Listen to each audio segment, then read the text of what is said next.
climático Tierra Santa.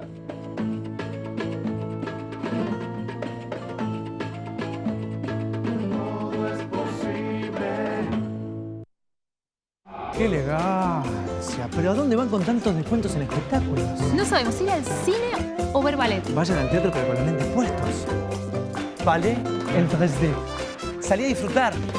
Invertí en la vida.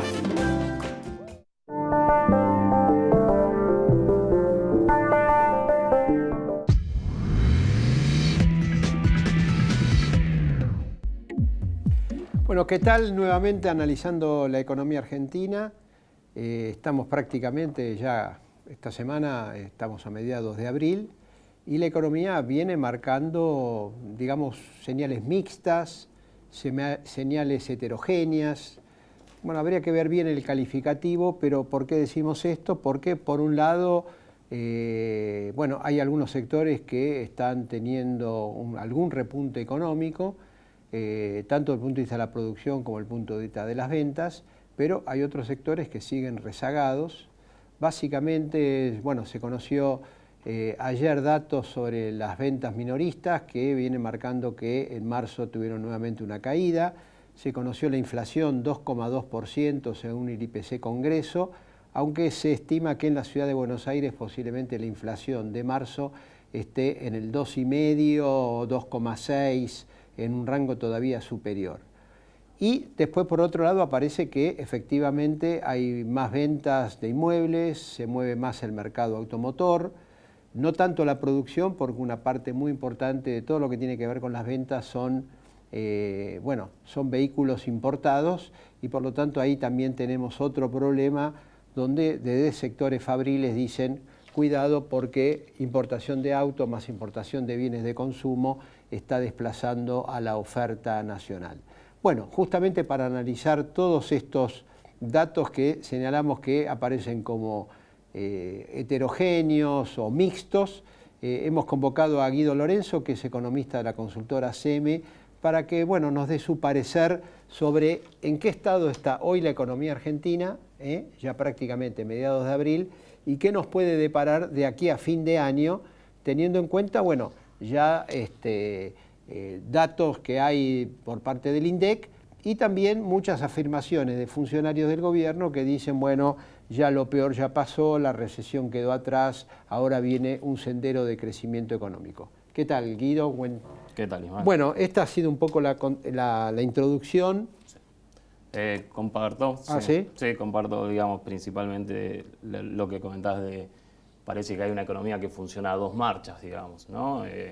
El consumo minorista que no repunta, pero por otro lado tenés venta de autos que viene bien, patentamientos y lo que es venta de inmuebles. De hecho, para adelante, permisos de edificación también, o sea, la apuesta en ese sentido a un cambio de rumbo se empieza a reflejar un poco en los números. Lo que pasa es que sucede que en estas economías el consumo, digamos, es lo que siente la gente en la calle, ¿no? Y hasta que no se sienta, digamos, la percepción es que la economía todavía no despega o no logra consolidar. ¿Por qué se tiene que sentir por qué tendría que haber un aumento del consumo? Porque cuando uno mira los datos del 2016 hubo pérdida del poder adquisitivo de la población. Segundo lugar, la inflación, por lo menos de los 3 primeros meses, viene más elevada de lo que había estimado el propio Banco Central, hasta punto que el Banco Central volvió a subir fuerte la tasa de interés. En el mercado segundo. Claro, y eso al mismo tiempo vuelve a postergar consumos, porque bueno, la suba de la tasa de interés tiene ese efecto, digamos, contractivo sobre la actividad. Entonces, ¿por qué va a mejorar el consumo en este escenario? Bueno, ese es el punto. Digo, en ese sentido, la apuesta del gobierno, digo, está mostrando los números, pero la percepción del resto, digamos, es que, claro, el salario real, digamos, no le mejora, los salarios formales, no se crean puestos de trabajo, horas extras suspendidas, ¿no? Entonces, en ese sentido, la percepción es mala, pero otros indicadores muestran algo bueno. Por ejemplo, por ejemplo, lo que es el sector agropecuario, que está mostrando variaciones interanuales positivas altas, 10%. Por ejemplo, lo que es algo de comercio mayorista, ya se está viendo algún tipo de recuperación, pero digamos no hace tampoco al consumo venta de supermercado, por ejemplo, ¿no? Que ese es el punto que por ahí vos me marcás, ¿no? ¿Por qué mejoraría el consumo? Bueno, hay paritarias retrasadas, pero en parte también lo peor de la inflación en términos de salario ya impactó, ¿sí? Claro, pero vamos a suponer de que hoy la meta del 17% muy pocos creen que se va a cumplir. Ese es un problema. Pero vamos a suponer que nos vamos a una inflación del 22%. Si se cierran paritarias por 10 más 10, siguiendo un poco el parámetro de comercio, de empleado de comercio, nuevamente va a haber pérdida, porque aparte no olvidemos lo siguiente, la inflación es de todos los días. A mí me ajustan cada 6 meses.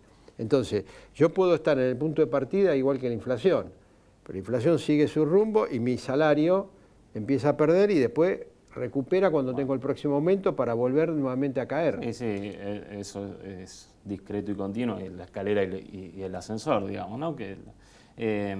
Lo que es interesante o novedoso en ese sentido son las paritarias con cláusula gatillo, digamos, que está firmando muchos Pero el gremios. gatillo viene para después. El gatillo, algunos son inmediatos, otros vienen después.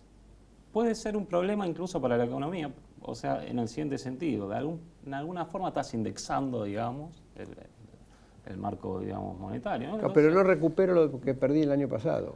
Bueno, no recuperás en algunos sectores. Si yo pienso que va a ser, si la cláusula gatillo está fijada en 18%, por ejemplo, ¿sí?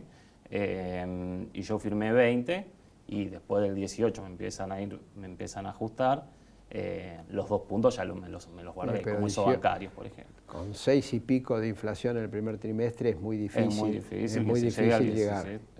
Ese, digamos, es uno de los... Ojo, las propias consultoras, inclusive nosotros mismos, sí. Ustedes mismos están hablando de 21 o 22. Es que no dan los números para llegar o sea, la inflación tendría que ser del 1% en el Entonces, ¿cuánto podría crecer hoy?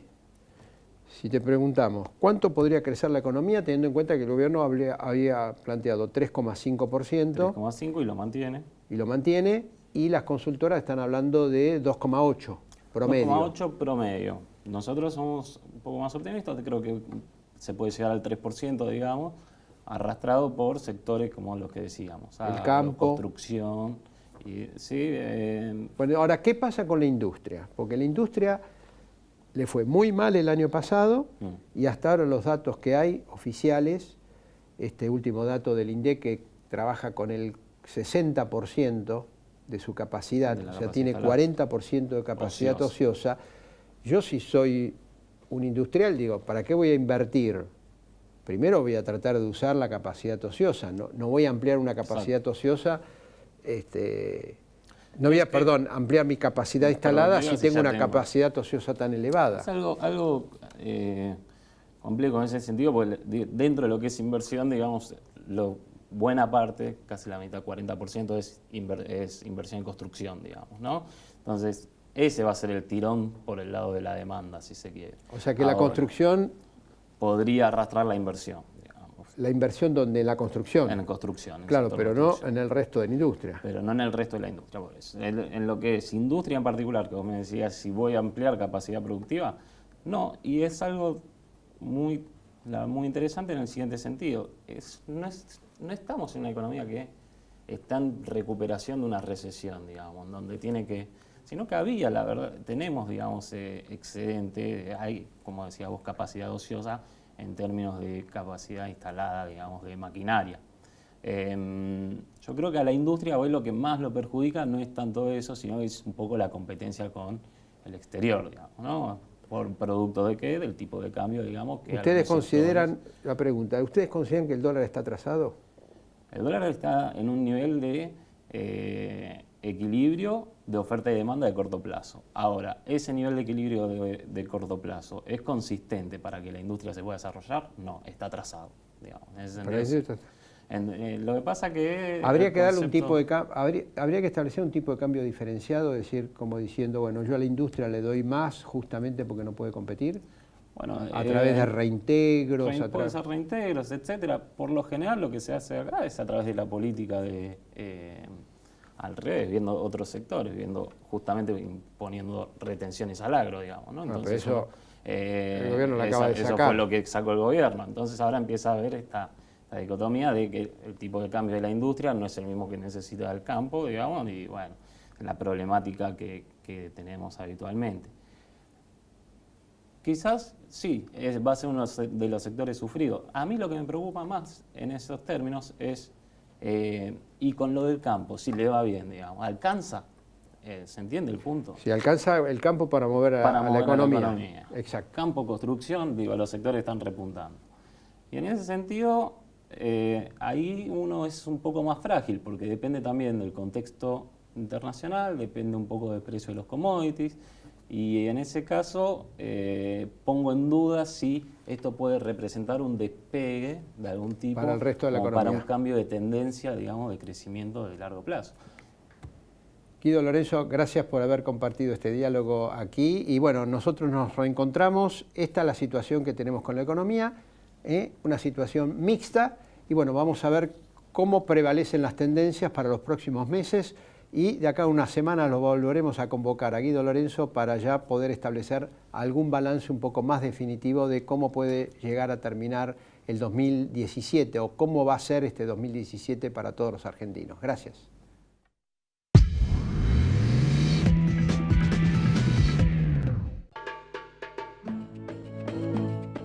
Parque Temático Tierra Santa.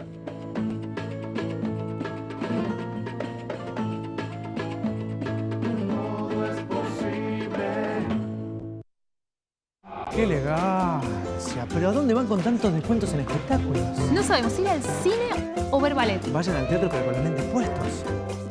Ballet en 3D. Salí a disfrutar. Invertí en la vida.